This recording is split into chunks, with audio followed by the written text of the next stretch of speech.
Leitura do artigo Os Milagres do Corpo Incorrupto de São Pascoal, disponível em texto no site do Padre Paulo Ricardo, www.padrepauloricardo.org.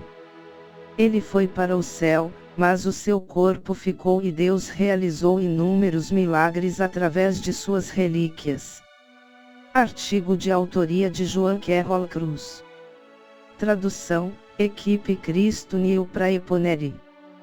Publicado em 17 de maio de 2016.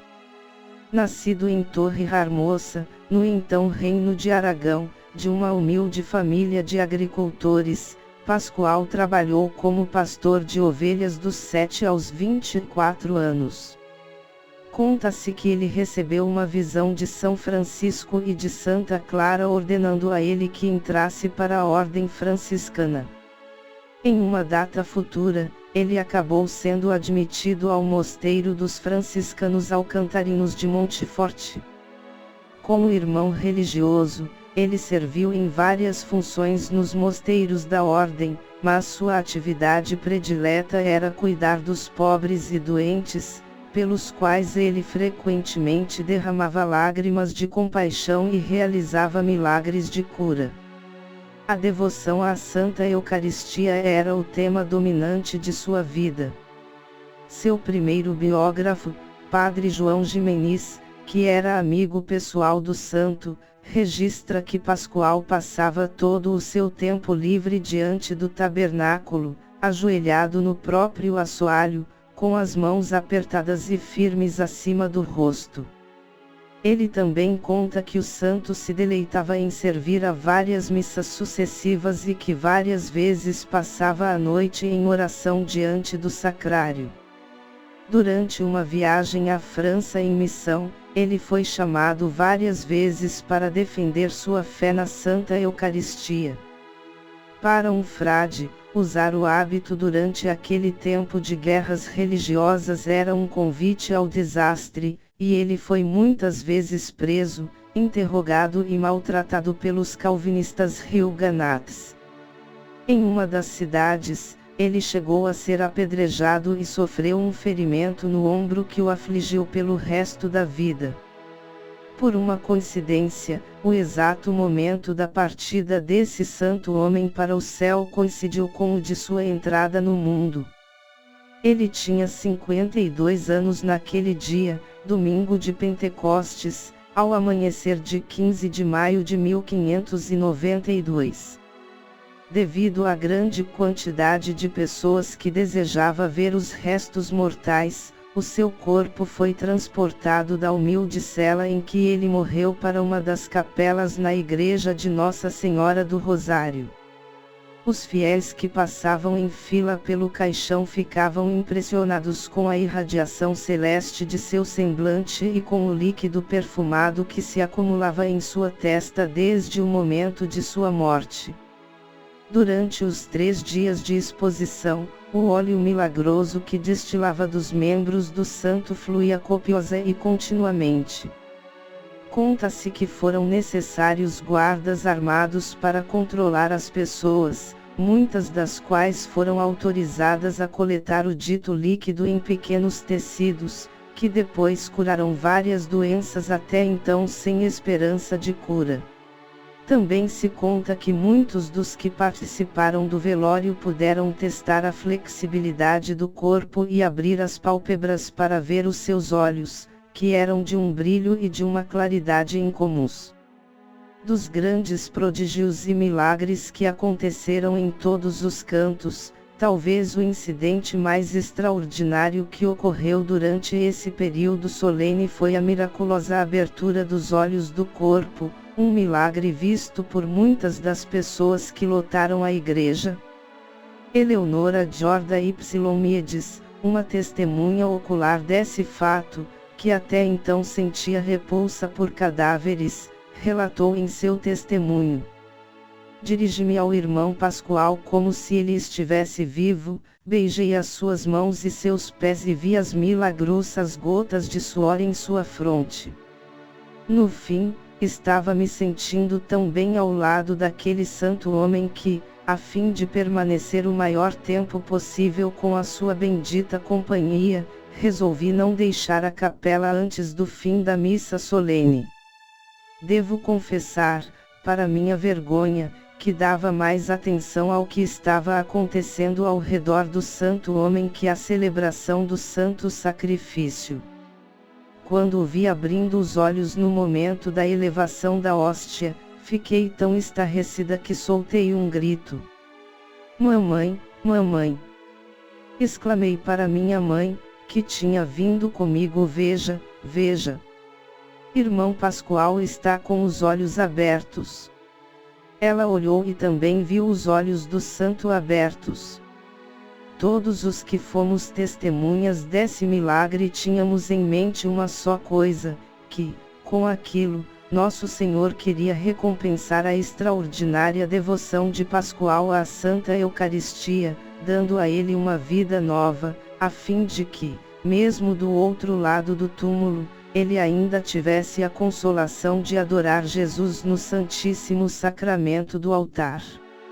Na noite do terceiro dia seguinte à sua morte, enquanto era preparado um lugar para o corpo sob o altar da Imaculada Conceição, Pascoal foi revestido de um novo hábito, já que o antigo havia sido despedaçado pelos fiéis. Antes do enterro, o vigilante cobriu o corpo com uma grossa camada de cal virgem para consumir rapidamente a carne e para produzir um material lustroso, que ele achou que poderia parecer bonito em um relicário. Ele também agiu pressupondo que a cal destruiria rapidamente a carne, impedindo assim que ela emitisse qualquer odor desagradável, um fato que chocaria as pessoas e mancharia a reputação adquirida pelo corpo depois de tantas maravilhas. O corpo permaneceu imperturbável nesse agente cáustico por 8 meses, até que o provincial da ordem, Padre João Ximenes, que ficara impossibilitado de assistir ao funeral devido a uma doença, visitou a urna do santo com o propósito de exumar secretamente o corpo. Quanto a esse incidente, ele relata que, em companhia de vários frades, a tampa foi levantada e, quando nos aproximamos do relicário, atestamos a presença da crosta de cal que escondia o santo de nossa vista. Eu não permitiria que ninguém mais tivesse a honra de remover essa crosta. Por isso, fui retirando-a, pouco a pouco, começando com a porção que cobria o seu rosto. Ó alegria celestial! À medida que eu tirava a máscara, as feições de nosso bem-aventurado irmão eram reveladas, cheias de ânimo e de vivacidade. Era de fato ele mesmo, milagrosamente preservado na carne, intacto da cabeça aos pés, até na ponta do nariz, que é normalmente a primeira parte a dar sinais de decomposição. Quando levantei as pálpebras, parecia que os olhos se fixavam em nós e sorriam. Os membros estavam tão flexíveis que respondiam a cada movimento que fazíamos com eles. Nada lembrava morte, nem a presença de um cadáver, ao contrário, tudo respirava vida e trazia consolação e alegria para a alma. A linguagem humana é incapaz de retratar tal espetáculo. De joelhos diante do relicário nós derramamos as mais doces lágrimas de nossas vidas. Tomei a mão do santo sobre a minha e, trazendo-a para perto de meus lábios, beijei-a ternamente. Um líquido cristalino como bálsamo destilou de seu rosto e de suas mãos. Quando todos os religiosos tinham satisfeito sua devoção, uma camada fresca de cal se espalhou sobre o corpo e, então, eu me dirigi ao santo nos seguintes termos: aquele que por 8 meses preservou-te tão milagrosamente sob esta cal, é poderoso o bastante para te preservar ainda, pelos muitos anos que hão de vir, e dar assim maior fulgor ao milagre, até chegar o tempo oportuno de trasladar as tuas gloriosas relíquias a um sepulcro menos indigno de ti. Tendo restabelecido a urna em seu nicho, e reconstruído a pequena parede de tijolos, retiramo-nos em silêncio para preparar um registro desse primeiro reconhecimento do corpo. A segunda exumação foi realizada em 22 de julho de 1594. Os religiosos da comunidade encontraram apenas alguns pedaços de sua mortalha. O corpo, com exceção da extremidade das narinas e de alguns fragmentos de pele, continuava resistindo à corrupção, e descobriu-se que o pedaço de um ouvido e um dedo tinham sido anteriormente levados como relíquias. Também se descobriu que o corpo permaneceu sem apoio quando colocado em posição vertical. A data da terceira exumação privada não é conhecida, mas um incidente ocorrido nessa ocasião é digno de nota. Um dos religiosos, em segredo e sem autorização, amputou ambos os pés do santo e levou-os consigo. Ao descobrirem o sacrilégio, os superiores ordenaram que os pés fossem devolvidos, sob pena de excomunhão, e eles foram imediatamente recolocados no caixão algumas horas depois. A mutilação acabou sendo vantajosa, no entanto, pois de seus pés foram retiradas numerosas relíquias. 19 anos após a morte do santo, uma exumação oficial foi feita para o processo de beatificação. Na presença do bispo de Segorbe, do provincial, do postulante da causa, de alguns eminentes dignatários do país, de médicos, de cirurgiões e de um escrivão, os 3 cadeados do caixão foram abertos e as formalidades de costume foram observadas antes que o seu interior fosse revelado. Assim que a tampa foi aberta, uma fragrância agradável, parecida com um aroma de flores, emergiu do sepulcro. Com uma tesoura, o bispo começou a abrir o hábito do santo até a cintura, a fim de dar aos médicos a oportunidade de fazer uma avaliação do corpo, que já estava por 19 anos fechado dentro do caixão. Os médicos e cirurgiões empreenderão aquele delicado procedimento com o cuidado e a reverência que eram esperados de cristãos sinceros. A tampa foi recolocada assim que eles terminaram, satisfeitos, as suas investigações. No dia seguinte, a comissão se reuniu mais uma vez para ouvir a leitura do relatório médico. A conclusão a que chegaram, baseada nos princípios da ciência médica, confirmava o estado milagroso do corpo. Nós, os médicos e cirurgiões abaixo assinados, afirmamos sob juramento diante de Deus e de acordo com a nossa consciência, que o corpo do irmão Pascoal Bailão é incorrupto, e que a forma de sua preservação é sobrenatural e milagrosa. Aos prodígios e milagres mencionados acima deve ser acrescentado outro, o dos curiosos golpes que procediam de seu túmulo e de suas imagens.